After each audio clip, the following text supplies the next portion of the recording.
भरपूर आंबे खात आहेत.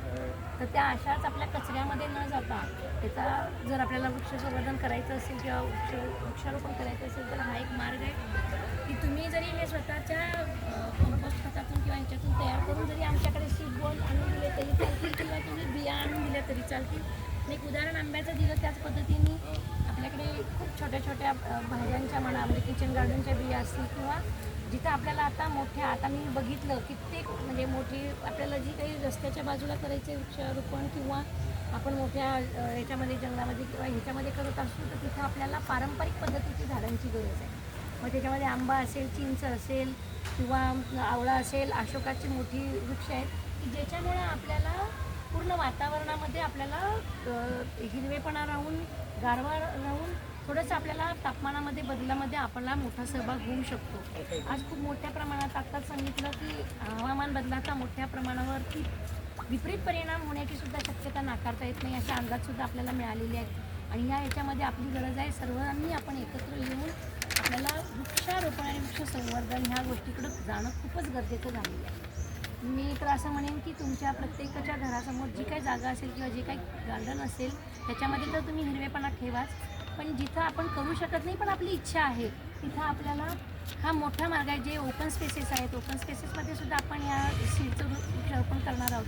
आणि मी आताच विचारलं की मागच्या वेळी केलं होतं त्याचा परिणाम काय, तर आपण पहिल्यांदाच हा उपक्रम हाती घेतला आहे. तो खूप चांगला उपक्रम आहे, स्तुत्य उपक्रम आहे. फक्त मला त्याच्यामध्ये आपल्या अमरावती शहरवासियांना आव्हान राहील कारण NGO स्वतः याच्यामध्ये येत आहेत. उद्यान विभागाच्याच आपले अधिकारी कर्मचारी पण सुद्धा इथे काम करताना दिसले.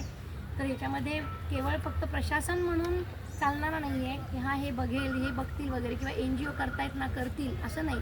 तर माझं NGOना सुद्धा शुभेच्छा राहतील की याच्यामध्ये जितका लोकप्रतिसाद आणि लोकसहभाग घेता येईल ते खूप आपल्यासाठी महत्त्वाचं राहणार आहे. मी सर्वांना तुम्हाला आजच्या या सीडबॉल निर्मितीच्या याच्या छोट्याशा आणि कार्यक्रमाच्या निमित्ताने आव्हान तेच करते की आपण सर्वांनी वृक्षारोपण वृक्षसंवर्धन म्हणजे माझी वसुंधरा हा प्रोग्राम जो आहे तो शासनाने माझी वसुंधरा म्हटलेला आहे. म्हणजे ही माझी धरती आहे हे सर्वांनी विचारात घेऊन काम केलं पाहिजे.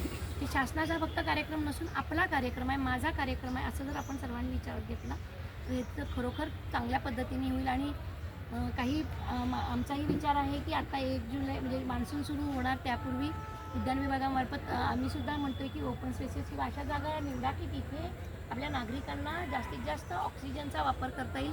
तर ओपन स्पेसेस आहेत त्या ठिकाणी आपण बाजूनी उद्यान असेल त्या बाजूनी हे अशा पद्धतीचे मोठे वृक्ष येतील हे आपल्याला बघायला लागेल.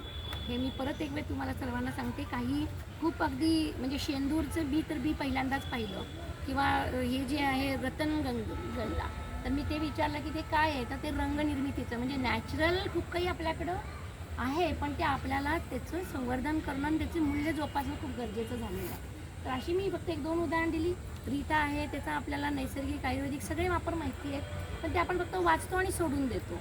पण अशा पद्धतीने जर कुणाकडं अशा महत्त्वाचे काही बियाणं असेल तर ते पण त्यांनी जर दिलं प्रशासनाला आणून तर त्याचं पण आपण सीड मूल्यवर्धन करण्यासाठी यातून त्याचा उपयोग करू शकतो.